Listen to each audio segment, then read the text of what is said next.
the obfuscator. When you recorded your own audiobook, you didn't notice I'm not going to passage? discuss about my meetings with world leaders. I'm not asking you to. I'm asking you about recording the audio. Did you want to talk about something else today? Governor Noem was scheduled to be on this program, Inside Politics, today. Her team reached out to us weeks ago to book her here, and we reconfirmed earlier this week. She abruptly canceled last night. What for? I wrote this book, and I take the responsibility for what's in it. And I told the truth. And I think that's very different than a lot of politicians that we have today. That story's in the book because I want people to know that I'm honest. Good for you. Subscribe to Slam Brigade. We begin this morning with the Republican governor of the state of South Dakota, Kristi Noem. Her upcoming memoir, No Going Back. An honest, genuine conversation. You talk about meeting some world leaders and one specific one. Quote, I remember when I met with North Korean dictator Kim Jong Un, I'm sure he underestimated me, having no clue about my experience staring down little tyrants. I've been a children's pastor after all. I also find it hard to tell the difference between kids and a dictator who eliminates his political rivals. Did you meet Kim Jong Un?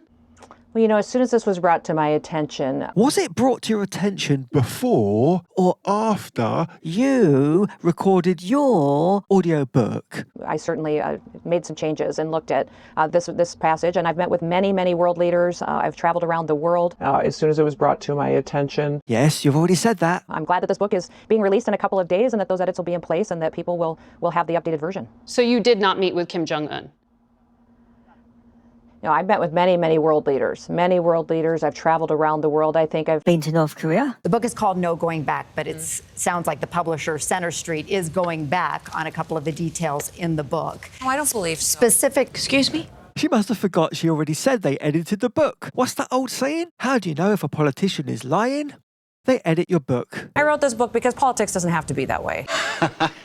Good one. Did you tell your ghostwriter to write that?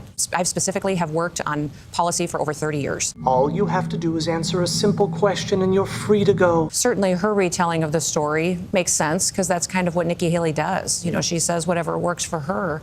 At that moment in time. How ironic. I think that the media has turned on me.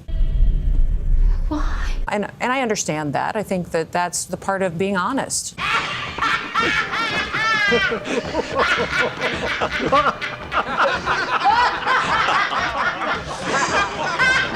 I think the American people want somebody who's real and doesn't pretend to be something that they're not.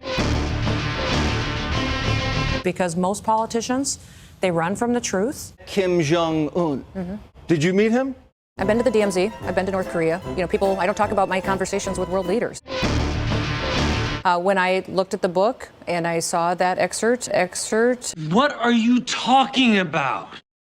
What have you learned from this book tour? Words matter. Excerpt.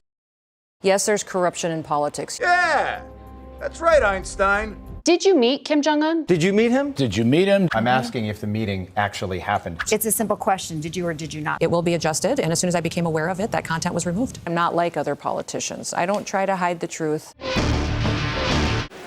Joking. Sometimes older people make jokes. Like the bloody video.